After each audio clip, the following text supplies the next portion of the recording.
में जो है अपन ने बात की थी व्यवहार के विज्ञान को, जो व्यवहार के विज्ञान को इसमें अभी अपन जो आधुनिक काल में या जो वर्तमान में जो मनोविज्ञान की बात कर रहे हैं वो मनोविज्ञान क्या है, अभी आधुनिक काल का व्यवहार का विज्ञान है। यानी कि दोस्तों अभी व्यवहार के विज्ञान को अपनाया गया है और व्यवहार के विज्ञान को ही पढ़ा जा रहा है। ठीक है दोस्तों, ये बात हुई अपनी अभी तक की पिछली क्लास में। अब जानते हैं दोस्तों कि आत्मा के विज्ञान को इन्होंने किस प्रकार से जाना और उसके बारे में क्या क्या कमी रही थी कि आत्मा के विज्ञान के बाद मन और मस्तिष्क के विज्ञान को अपनाया गया था। ठीक है दोस्तों, अभी बात करेंगे आज अपन आत्मा के विज्ञान की। देखो कुछ कुछ बातें हैं, मैंने पहले भी बता दिया था कि आत्मा के विज्ञान में क्या कमी रह गई थी जिसके कारण मन और मस्तिष्क के विज्ञान को अपनाया गया था। आत्मा का विज्ञान,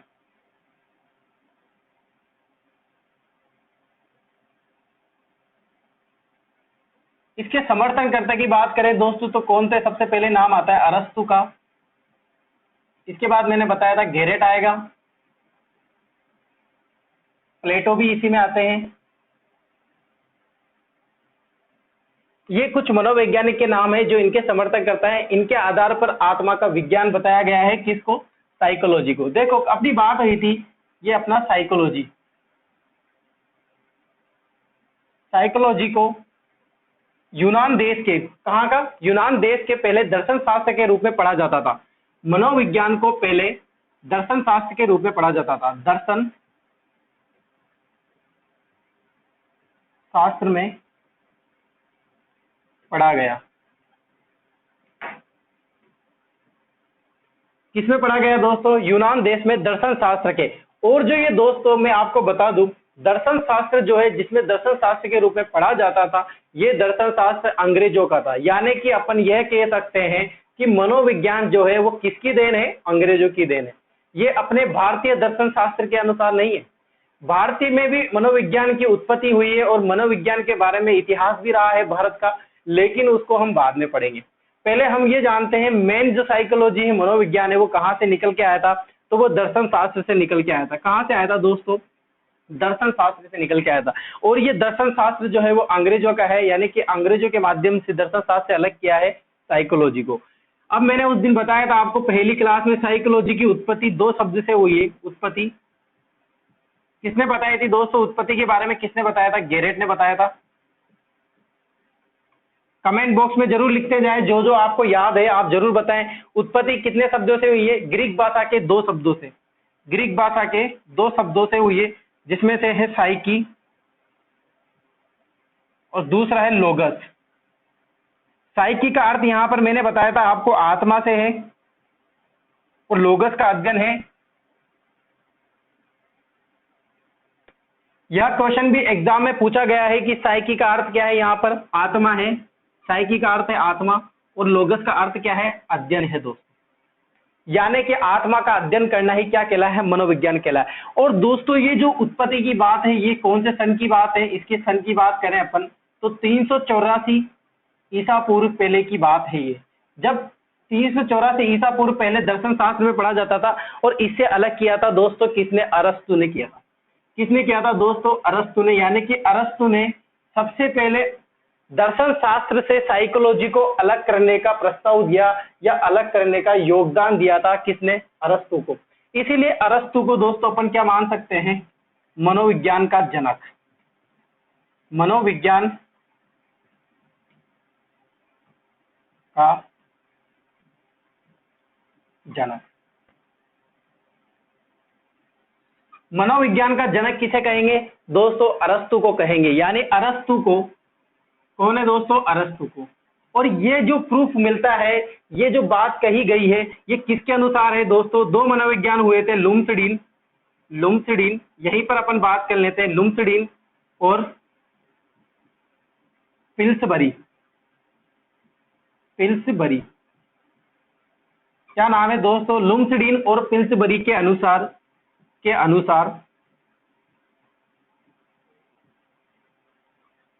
अरस्तु मनोविज्ञान के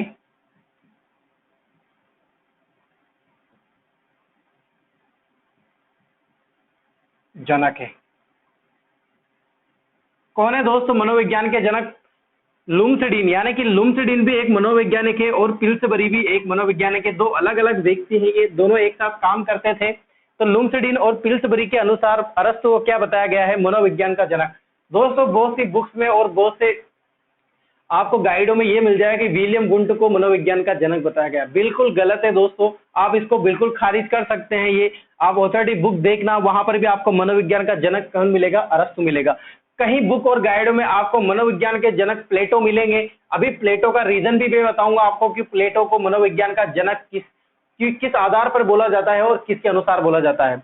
अब देखो दोस्तों, अरस्तु को मनोविज्ञान का जनक बताया गया क्योंकि इन्होंने सर्वप्रथम दर्शन शास्त्र से मनोविज्ञान को अलग करने का विचार दिया था। इसीलिए मैंने आपको बताया था कि रायबर्न जो मनोविज्ञान थे, रायबर्न, क्या नाम लिखा था मैंने, रायबर्न,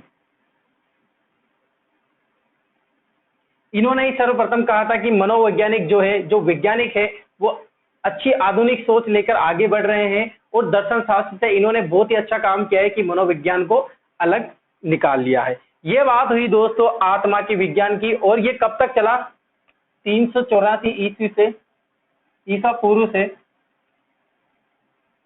16वीं सदी तक। कब तक चला दोस्तों, 16वीं सदी तक। कब तक चला दोस्तों, 16वीं सदी तक चला। अब देखो आत्मा के विज्ञान की बात, इसकी बात करें, अपन बात करें यहाँ पर, अभी मैं आपको बताऊंगा डिटेल से कि आत्मा के विज्ञान को क्यों खारिज कर दिया था। अब बात करते हैं दोस्तों, ये चल रहा था, मैटर चल रहे थे 384 ईस्वी से लेकर 16वीं सदी तक, यानी कि सैकड़ों वर्षों तक इसको पढ़ा गया, किसके रूप में, आत्मा के विज्ञान के रूप में। और 16वीं सदी की बात करते हैं अपन, 16वीं सदी, कौन सी सदी की बात करेंगे दोस्तों, 16वीं सदी में सन की बात करते हैं 1590 में। 1590 में एक पुस्तक का विमोचन हुआ, एक पुस्तक थी साइकोलॉजिया, यानी कि साइकोलॉजिया।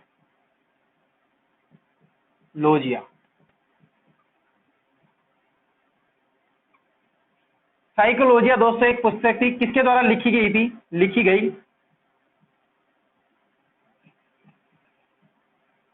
उसका नाम था रूडोल्फ गोयकल।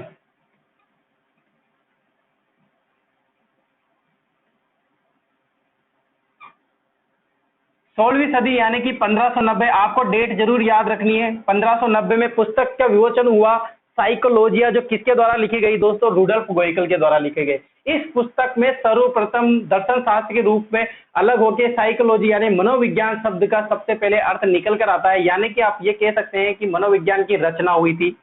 कब हुई थी दोस्तों, 1590 में, यानी कि मनोविज्ञान की रचना हुई। कब हुई दोस्तों, 1590 में हुई थी। पुस्तक कौन थी दोस्तों, पुस्तक का नाम था साइकोलॉजिया। मैंने अभी तक आपको बताया था, पहले वाले क्लास में भी बताया था आपको कि साइकोलॉजिया, जो भी आपकी पुस्तकें आएंगी आप लिखते जाना, उसमें पहले भी आउटलाइन ऑफ साइकोलॉजी पुस्तक का नाम बताया था मैंने आपको, जो किसके द्वारा लिखी गई, विलियम मैकडूगल के द्वारा लिखी गई थी। और ये जो दूसरी पुस्तक अब आ गई है इसमें अपनी क्लास में, तो साइकोलॉजिया सर्वप्रथम पहली पुस्तक है मनोविज्ञान की, यानी कि साइकोलॉजी की पहली पुस्तक है साइकोलॉजिया, जो किसके द्वारा लिखी गई थी, रूडोल्फ गोयकल के द्वारा लिखी गई थी। ये कहाँ का निवासी था दोस्तों, तो इसकी बात करते हैं, ये इटली के निवासी थे। कहाँ के निवासी थे दोस्तों, इटली के निवासी थे। और इन्होंने साइकोलॉजिया पुस्तक में सबसे पहले मनोविज्ञान शब्द का नाम दर्ज किया था, यानी कि रचना हुई थी मनोविज्ञान शब्द की। ठीक है दोस्तों, ये बात हुई यहाँ पर अरस्तु की। अरस्तु ने सबसे पहले, फिर समझना, अरस्तु ने साइकोलॉजी में दर्शन शास्त्र में पढ़ा गया, यानी उत्पत्ति गेरेट के अनुसार बताया गया कि आत्मा और अध्ययन दो शब्दों से मिलकर हुई है, ग्रीक भाषा के दो शब्दों से लिख दिया था ना पहली वाली क्लास में, आपको पता होगा ग्रीक भाषा के। आप कमेंट बॉक्स में जल्दी से जल्दी लिख के बताइए जो भी आपको यहाँ पर याद हो, पहले वाली क्लास है। अरस्तु को ही मनोविज्ञान का जनक कहा जाता है, किसके अनुसार, लुम्सडीन और पिल्सबरी के अनुसार अरस्तु को ही मनोविज्ञान का जनक माना गया है, क्योंकि इन्होंने ही दर्शन शास्त्र से मनोविज्ञान को अलग करने का विचार दिया था।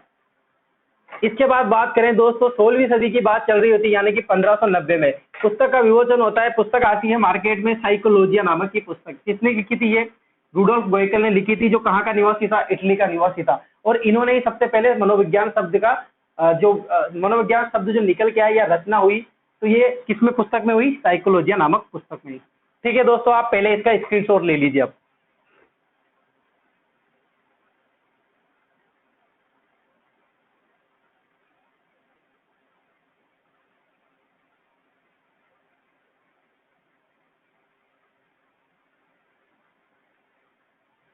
मिटा दे दोस्तों। अब बात करते हैं आगे इसमें आत्मा की विज्ञान के बारे में कि क्या गलतियां थी आत्मा की विज्ञान में कि इन्होंने इसको हटा दिया।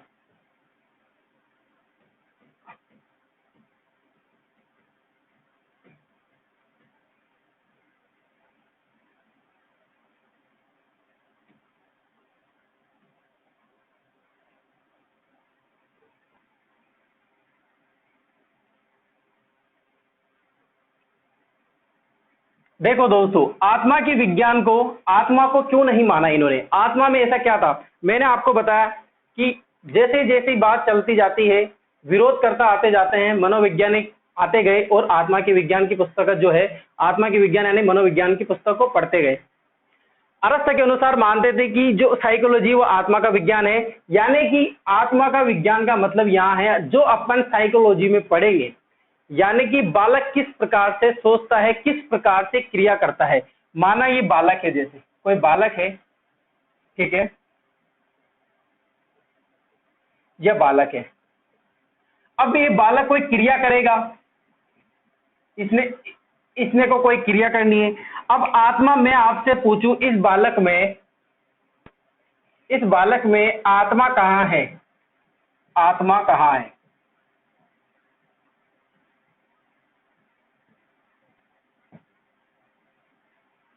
मैं आपसे पूछता हूं कि इस बालक ने जो क्रिया करी, जो विचार रखे, कि इसकी क्या स्थिति है, स्थिति क्या है इस बालक की, इस बालक के प्रकार क्या है इसके अनुसार, और इस बालक का मूर्त चिंतन क्या है, ये सब चीजें आप बता सकते हैं इसमें। मैं आपसे कहूं आत्मा किस प्रकार चलती है, बालक चलेगा तो आत्मा बुरी है या अच्छी है, इस प्रकार का कैसे पता लगा पाएंगे। तो ये चीज समझाना नामुमकिन हो रहा था। यानी कि हम कह सकते हैं कि बालक क्रिया करता है दो तरह से। आपको पता होगा बालक दो तरह से क्रियाएं करता है, एक आंतरिक क्रिया करेगा, एक और बाह्य क्रिया करेगा। आंतरिक क्रिया का मतलब जैसे चिंतन करना, मनन करना, सोच विचार करना, ये हुई उसकी आंतरिक क्रिया। और बाह्य क्रिया का मतलब है जैसे उसने चलना, लिखना, दौड़ना, फिरना, ये सब चीजें हो रही थी। यहाँ पर आत्मा से मतलब लिया गया था। अरस्तु का कहना था कि बालक चिंतन मनन करके ही सब कुछ कार्य कर लेता है और बालक का व्यवहार बता दिया जाता है कि इस तरह का बालक है ये। लेकिन इससे प्रूफ हो रहा था कि उसके बाह्य क्रिया कैसी है। वो बालक दौड़ रहा है, चल रहा है, क्रिया कर रहा है, कैसी भी भौतिक क्रिया कर रहा है, तो उससे पता कैसे चलेगा कि ये बालक किस प्रकार का व्यक्ति है। ये सब चीजें स्पष्ट नहीं कर पा रहा था अरस्तु, और इस आत्मा के विज्ञान को भी क्या कर दिया, खारिज कर दिया। मेन बात आती है दोस्तों यहाँ पर मूर्त चिंतन की। किसकी बात आती है, मूर्त की। मूर्त दो वर्ड होते हैं, आपको पढ़ा होगा आपने, मूर्त और अमूर्त। दो वर्ड होते हैं, मूर्त और एक होता है अमूर्त। यहां पर सीधा सीधा सा शब्द है दोस्तों। मूर्त का मतलब होता है, आप कहीं पढ़ोगे, मूर्त का मतलब होता है यांत्रिक से लिया गया। अमूर्त का मतलब शाब्दिक और विचारों की प्रधानता होती है, शब्दों की और विचारों की प्रधानता होती है।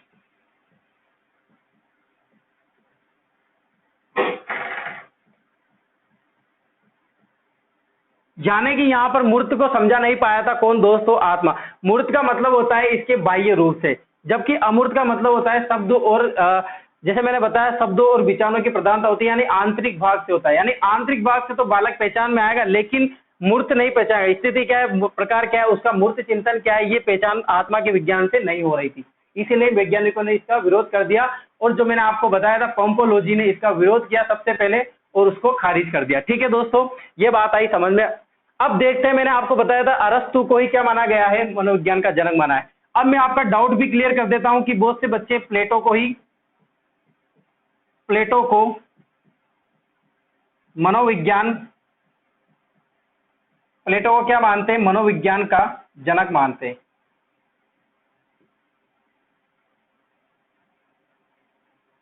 अब देखो इसमें कहानी ये है दोस्तों कि प्लेटो को मनोविज्ञान का जनक क्यों मानते हैं। सबसे पहली बात तो ये है कि प्लेटो को मनोविज्ञान का जनक किसने माना है, कोलसनिक के अनुसार। कोलसनिक के अनुसार, किसके अनुसार दोस्तों, कोलसनिक के अनुसार।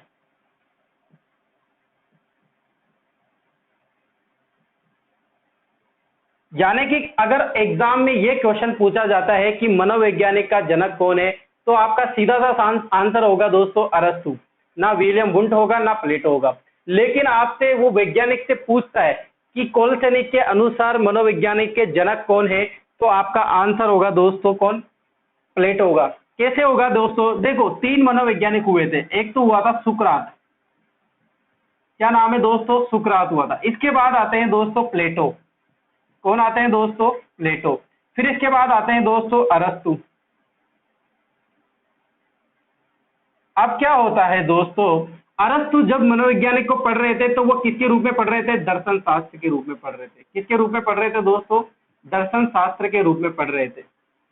लेकिन कोलसेनिक का कहना यह है कि अरस्तु से पहले प्लेटो है और सुकरात के बाद जो पुस्तक हुई थी, जो मनोवैज्ञानिक को दर्शन शास्त्र से अलग कर लिया गया था, तो ये तो प्लेटो के समय हो गया था। लेकिन इसमें तथ्य ये निकल के आते हैं, मनोवैज्ञानिक ये विचार देते हैं कि प्लेटो के समय मनोविज्ञान का पूर्ण रूप से विकास नहीं हो पाया था, यानी कि पूर्ण रूप से ये कोई नहीं बता पाया था कि वास्तव में दर्शन शास्त्र से अलग है मनोवैज्ञानिक। ये सबसे पहले किसने बताया था दोस्तों?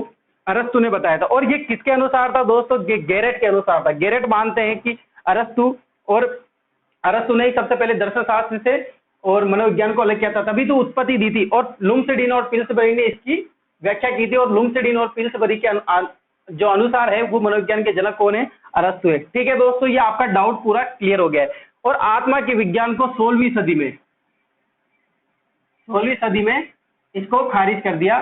समझा नहीं पाया कि आत्मा कहाँ होती है, कैसे होती है, किस तरह से व्यवहार करती है, इसका रंग क्या है, इसका रूप क्या है, ये कुछ भी स्पष्ट नहीं हो पाया था।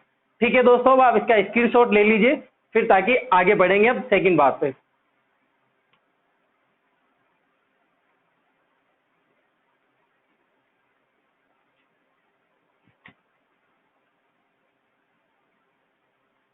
मिटा दूं दोस्तों?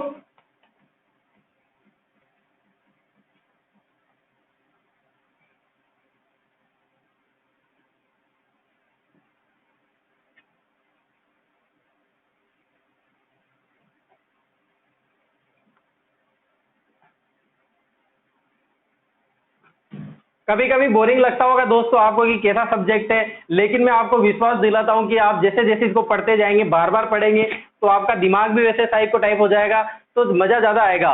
इतिहास में कुछ चीजें फैक्ट है, लेकिन साइकोलॉजी में नाम इतने आएंगे, इतिहासकार इतने आएंगे कि आपको बहुत इंटरेस्ट है, बहुत ही ज्यादा इंटरेस्टिंग नाम आएंगे अभी आगे। मैं खुद भी यही, जब मैं आपकी तरह तैयारी करता रहता था, तो मैं खुद भी, मुझे भी नींद आती है इसको पढ़ते टाइम। लेकिन आप भी ऐसी मेरी तरह आप देखना, सब बच्चों को पढ़ाएंगे, आने वाले बच्चों को ये पढ़ाएंगे आप मनोवैज्ञानिक। ठीक है दोस्तों, अब आत्मा के विज्ञान के बाद सेकंड बताइए, कमेंट बॉक्स में लिख के बताइए कौन सा विज्ञान आया था। बताओ दोस्तों जल्दी से, आत्मा के विज्ञान के बाद किसको अपनाया साइकोलॉजी ने? तो वो बताया मन और मस्तिष्क को। मन और मस्तिष्क को। और मैंने आपको बताया था कि आत्मा के विज्ञान का विरोध किसने किया था, तो वो था मेन रॉस और पोम्पोलॉजी। क्या नाम था? रॉस और पोम्पोलॉजी। तो इसके समर्थनकर्ता कौन हो जाएंगे दोस्तों? जे.एस. रॉस, यानी कि रॉस एंड पोम्पोलॉजी। ये दोनों का नेम जो है वो मोस्ट आता है इसमें, पोम्पोलॉजी। कमेंट बॉक्स में लिख के बताइए मुझे आपकी पोम्पोलॉजी कहाँ के निवासी थे दोस्तों? कहाँ के निवासी थे? इटली के। इसके बाद मैंने एक और नाम बताया था आपको, पेस्टालॉजी। पहले पोम्पोलॉजी की बात कर, 2G थे, देखो अपने याद रह जाएगा आपको, 2G थे वहां पे। मैंने ट्रिक बताई थी आपको कि आपको 2G याद रखने। और देखो 2G यहाँ पर भी क्या है? मन। एक तो ये मन हो जाएगा, और एक क्या हो जाएगा? मस्तिष्क हो जाएगा।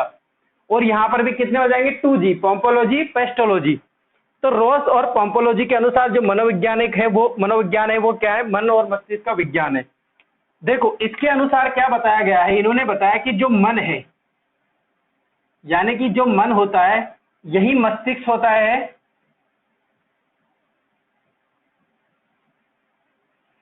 और जो मस्तिष्क होता है यही क्या होता है? मन होता है।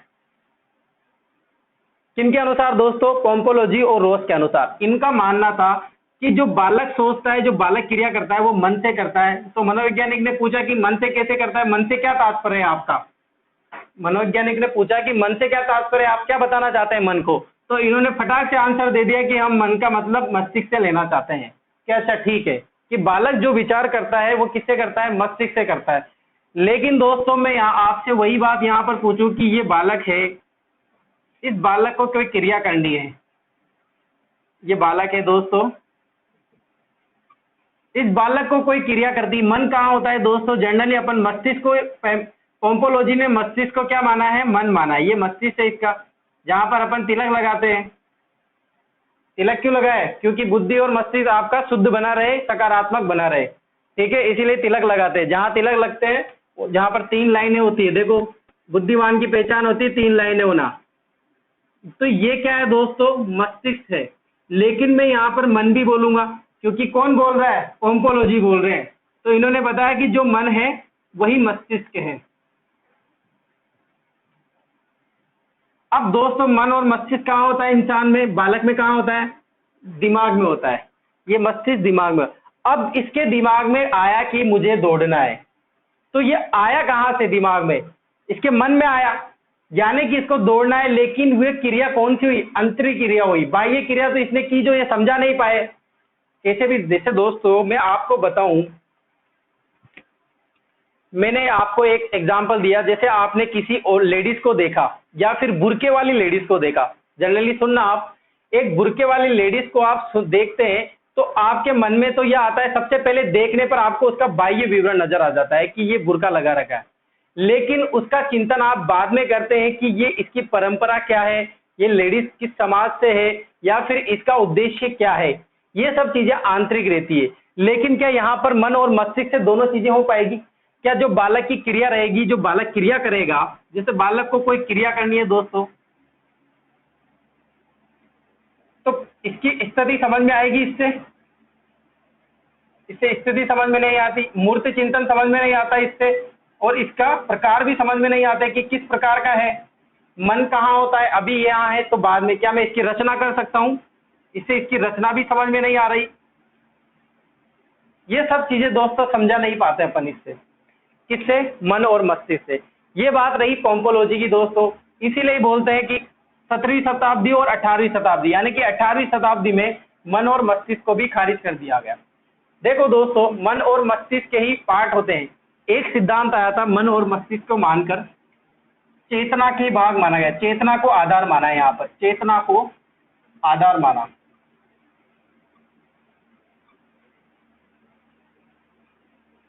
अभी मैं आगे बताऊंगा आपको कि चेतना को आधार किस प्रकार माना। देखो, जो चेतना होती है वो मन और मस्तिष्क का भाग होता है, यानी कि मस्तिष्क जो काम करता है उसके अंदर चेतना रहती है और वो चेतना से ही कार्य करता है। यानी कि चेतना के 3 प्रकार बताए थे सिगमंड फ्राइड के अनुसार, चेतन मन, अर्धचेतन मन और तीसरा कौन सा जाएगा, अचेतन मन। 3 प्रकार होते हैं मन के, चेतन, अर्धचेतन और अचेतन, यानी कि तीनों के होते हैं। मैं बाद में बताएंगे अपन, जब बाद में सिगमंड फ्राइड को पढ़ेंगे वहां पर। तो चेतना को आधार माना और मन और मस्तिष्क के आधार पर मनोविश्लेषणात्मक सिद्धांत दिया। कौन सा सिद्धांत दिया दोस्तों, मनोविश्लेषणात्मक, मनोविश्लेषणात्मक।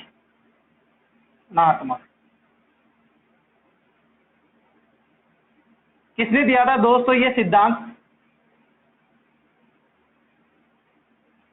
याद रखना दोस्तों, ये सिद्धांत किसने दिया था, सिगमंड फ्राइड ने दिया था। किसने दिया था, सिगमंड फ्राइड। कब दिया था दोस्तों, ये सन 1900 में दिया था। जब अपन बाद में डिटेल से पढ़ेंगे तब भी मैं आपको वहां पे बताऊंगा। तो ये मनोविश्लेषणात्मक, मन और मस्तिष्क को आधार मानकर ही दिया था, यानी कि इसने कनेक्ट किया था चेतना को किससे, मन और मस्तिष्क से। मनोविश्लेषणात्मक का सिद्धांत दिया था सिगमंड फ्राइड ने। सिगमंड फ्राइड कहाँ का निवासी था दोस्तों, वियना का। कहाँ का निवासी था, वियना का। और वियना कहाँ पड़ता है, ऑस्ट्रिया में।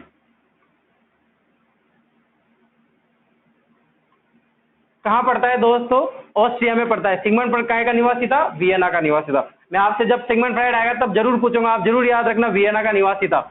ये बात हुई दोस्तों, चेतना को आधार मानकर मनोविश्लेषणात्मक सिद्धांत दिया था। किसने दिया था, सिगमंड फ्राइड ने। और मन और मस्तिष्क को भी समझा नहीं पाए थे मनोवैज्ञानिक, इसीलिए बाद में 18वीं शताब्दी में इसका विरोध होने लग गया था और कुल मिला के मन और मस्तिष्क को भी खारिज कर दिया गया था। क्योंकि जिस प्रकार आत्मा के साथ हो रहा था वैसे ही मन और मस्तिष्क के साथ हो रहा था, क्योंकि ये आंतरिक क्रिया तो समझा पा रहा था लेकिन बाह्य क्रिया को नहीं समझा पा रहा था। जबकि अर्थ होता है कि मनोवैज्ञानिक वही होता है या बालक वही होता है जिसमें अपन प्रयोग कर सके, जिसके आधार पर वो कोई बात बोले कि घोड़े की रचना करनी है, तो वो बात बोले तो घोड़ा दौड़ता कैसा है, घोड़ा चलता कैसा है, ये रहता कैसे है, तो दोनों क्रियाएं समझा सके, आंतरिक क्रिया भी और बाह्य क्रिया भी। जैसे मान लो मैं आपको एक वर्ड बोलता हूँ महात्मा गांधी जी, तो महात्मा गांधी जी बोलते ही दो विचार हो जाते हैं कि महात्मा गांधी जी दिखते कैसे हैं, आपके दिमाग में आएगा मन और मस्तिष्क में। तो ये तो समझा पाए थे पोस्टोलॉजी मन और मस्तिष्क के आधार पर कि महात्मा गांधी जी इस प्रकार के थे। लेकिन महात्मा गांधी जी के मन और विचार, उनके जो विचार चलते थे, रचना होती थी, वो किस प्रकार से आई समझा में। तो ये दोनों चीजें बाह्य और आंतरिक क्रिया को नहीं समझा पाए थे पोम्पोलॉजी, तो इसीलिए इसको भी खारिज कर दिया गया। 18वीं शताब्दी में इसको भी हटा दिया गया। और इसके बाद आता है फिर चेतना का विज्ञान। ठीक है दोस्तों, पहले आप इसका स्क्रीनशॉट ले लीजिए।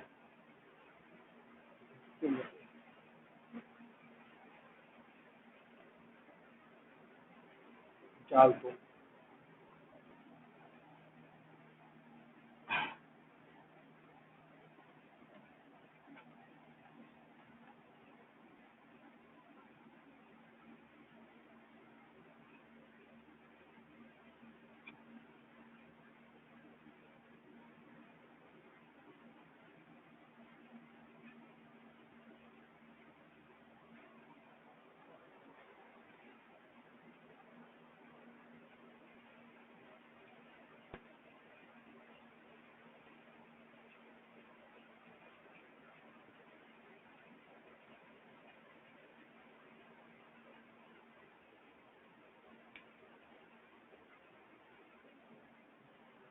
देखो दोस्तों, अब बात करते हैं किसकी, चेतना के विज्ञान की।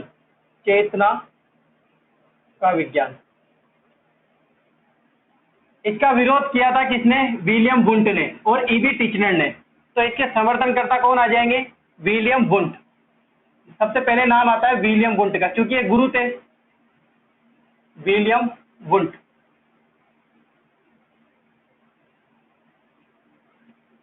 देखो दोस्तों, विलियम वुंट का ये मानना था कि जो बालक होता है वह प्रायोगिक रूप से होता है, यानी कि किसी पे अपन प्रयोग कर सके, अगर जिस बालक पर अपन प्रयोग कर सकते हैं वही विज्ञान है। और इसके आधार पर मानना था कि ये बालक जो है, ये बालक है और ये चेतना है। क्या है, चेतना। तो इनका मानना ये था कि चेतना के आधार पर बालक पर प्रयोग करना संभव है। मनोवैज्ञानिकों ने मान लिया कि अच्छा ठीक है, मान लेते हैं, एक्सप्लेन करो कैसे। तो सबसे पहले अपन बात करते हैं विलियम वुंट की। विलियम वुंट ने क्या करा, एक नगर है, कौन सा नगर, एक नगर है, ये देखो इधर नगर है। इस नगर का नाम है दोस्तों लिपजिंग नगर। लिपजिंग नगर कहां पर स्थित है दोस्तों, ये जर्मनी में है। इसमें एक प्रयोगशाला खोली इन्होंने। क्या खोली, प्रयोगशाला।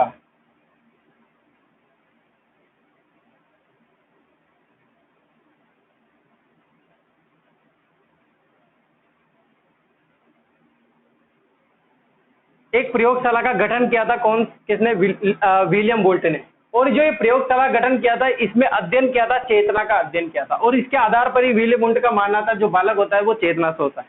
देखो दोस्तों, चेतना जो है वो मस्तिष्क, मन और मस्तिष्क का ही भाग बताया गया है, मन और मस्तिष्क। मैंने बताया था आपको, मन और मस्तिष्क, इसके अंदर ही चेतना रहती है। यानी कि जो बालक सोचता है वो चेतना के माध्यम से सोचता है। चेतना के भाग है, अचेतन मन है, सिगमंड फ्राइड ने जो दिए थे, चेतन मन है और अर्धचेतन मन है। यानी कि जो बालक का मन, जिस तरह से दिमाग काम करता है, जैसे पढ़ाई कर रहा है तो कौन सा दिमाग काम कर रहा है, जब खेल रहा होता है तो कौन सा दिमाग कार्य कर रहा होता है, जब सोता रहता है तब कौन सा दिमाग कार्य कर रहा होता है, जब बैठा रहता है तो कौन सा दिमाग कार्य करता रहता है। तो ये क्या होता है, मन और मस्तिष्क में तो करता है, लेकिन कौन से भाग में करता है, चेतना के भाग में करता है। चेतना क्या होती है, संवेदना होती है। चेतना क्या होती है दोस्तों, एक संवेदना होती है।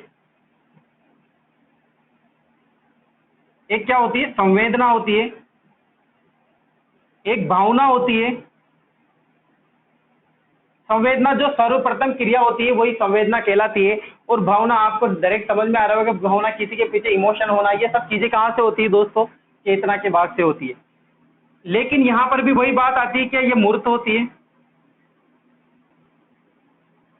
तो इसका जवाब आएगा दोस्तों ना।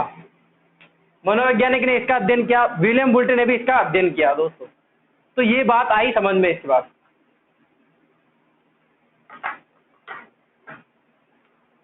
पहले आप ये लिख लो, तब तक देखते हैं अभी। अच्छा अभी चल रहा है 2 मिनट तक 2 मिनट।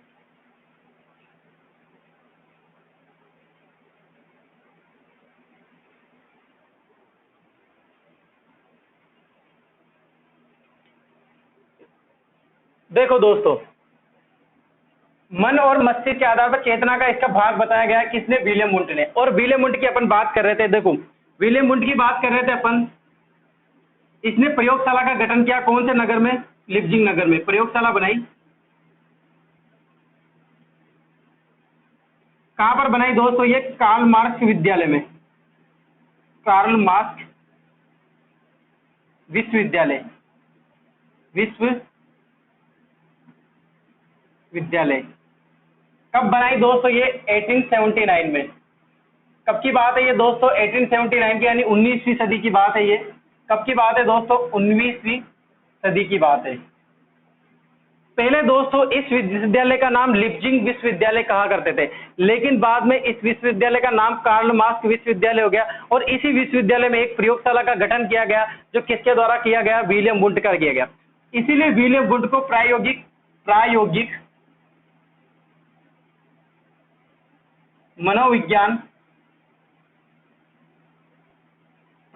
मनोविज्ञान का जनक भी कहते हैं।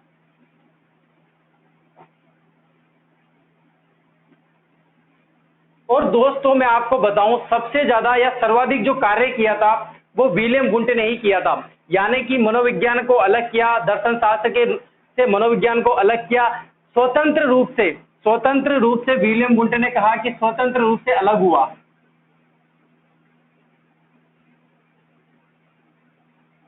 तो किसके आधार पर हुआ दोस्तों, ये विलियम वुंट के आधार पर हुआ। विलियम वुंट ने ही सबसे ज्यादा प्रायोगिक किया था, इसीलिए विलियम वुंट को प्रायोगिक मनोविज्ञान का जनक भी कहते हैं तथा मनोविज्ञान का उपजनक भी माना जाता है। किसको, विलियम वुंट को। इन्होंने एक विश्वविद्यालय का गठन किया, कार्ल मार्क्स विश्वविद्यालय में एक प्रयोगशाला का गठन किया और 1879 यानी 1879 में चेतना का विज्ञान के रूप में इसका विवरण दिया कि मनोवैज्ञानिक जो बालक होता है वह चेतना के माध्यम से सोचता है। लेकिन यहाँ पर भी इसको खारिज कर दिया गया था, कब, 20वीं सदी में या 19वीं सदी के अंत तक, क्योंकि इसमें भी समझा नहीं पा रहे थे कि मूर्त चिंतन क्या होता है, बालक जो क्रिया करता है वो उसकी बाह्य क्रिया कौन सी, आंतरिक क्रिया कौन सी। क्योंकि ये जितनी भी क्रियाएं, चेतना, मन, मस्तिष्क, आत्मा, ये सब आंतरिक क्रियाएं, लेकिन इसका आकार मन से। मैं अभी पूछो आपसे कि मन क्या है आपके, अगर जैसे मैंने आपको एग्जाम्पल दिया कि जैसे कोई भी आपके महान लेखक का नाम, जैसे मैं पंडित जवाहरलाल नेहरू का लूं, तो आप इसका मन से आंतरिक विवरण, लेकिन उसको अगर देखेंगे नहीं तो आपको पता कैसे चलेगा कि जवाहरलाल नेहरू जी कैसे थे। लेकिन यहाँ से बालक क्या है, बाह्य और आंतरिक क्रिया दोनों प्रकार से होती है। देखो दोस्तों क्या होता है कि जब तक अपन वैज्ञानिक तरीके से किसी बालक पर अध्ययन नहीं कर पाते ना, तब तक वो फाइनली डिसाइड नहीं होता कि यार ये, हाँ, मन और मस्तिष्क से, आत्मा से या फिर चेतना से, इनसे कंफर्म नहीं होता है कि बालक की क्रिया कैसी है, बालक किस तरह से सोचता है। इसीलिए लास्ट में जो व्यवहार का विज्ञान आएगा वो सबसे ज्यादा मान्य होगा, समर्थन करता सबसे ज्यादा उसके होंगे, क्योंकि जो बालक का व्यवहार है वो दोनों प्रकार बता देगा कि बालक क्या, जैसे कोई चीज कर रहा है, किसी क्रिया को कर रहा है, वो दौड़ रहा है, तो दोनों चीजें आ जाएंगी। उसके दौड़ने से पता चल जाएगा कि यार इसका भविष्य क्या होगा, उसके पढ़ने से पता चल जाएगा कि इसका भविष्य क्या होगा, किस तरह की विचार रखा होगा। ये सब चीजें दोस्तों बाद में मन और मस्तिष्क से या चेतना से या आत्मा से बिल्कुल भी समझ में नहीं आती। यानी कि कुल मिला के मूर्त चिंतन का नहीं समझा सकता, अमूर्त चिंतन को जरूर समझा जा सकता है। मैंने बताया ना, मूर्त और अमूर्त दो प्रकार के चिंतन होते हैं, यांत्रिक भी बोला जाता है इनको, अयांत्रिक और यांत्रिक। अब दोस्तों बात यह आती है कि मूर्त को समझा नहीं जा सकता, अमूर्त को समझा सकता है, लेकिन यहाँ पर ऐसा नहीं हो रहा है। इसीलिए दोस्तों मन और मस्तिष्क को, चेतना को और आत्मा को खारिज करके लास्ट में जो सबसे मनोविज्ञान को मानते हैं, व्यवहार का विज्ञान मानते हैं। ठीक है दोस्तों, आप जरूर याद रखना, विलियम वुंट को क्या माना जाता है, प्रायोगिक मनोविज्ञान का जनक भी कहते हैं। लिप्जिंग नगर में, यानी कि एक नगर का नाम है जर्मनी में, वहां पर एक विश्वविद्यालय, कार्ल मार्क्स विश्वविद्यालय, उसमें एक प्रयोगशाला का गठन किया था। प्रायोगिक मनोविज्ञान का जनक भी किसे माना जाता है, विलियम वुंट को, और मनोविज्ञान का उपजनक भी किसे कहा जाता है, विलियम वुंट को। इसके की आगे की बात दोस्तों आगे अपन नेक्स्ट क्लास में करेंगे। जब तक आप आगे की स्टडी जारी रखें और नेक्स्ट क्लास में बिल्कुल रुचि के साथ, इंटरेस्ट के साथ फिर से पढ़ेंगे दोस्तों। ठीक है दोस्तों, थैंक यू सो मच।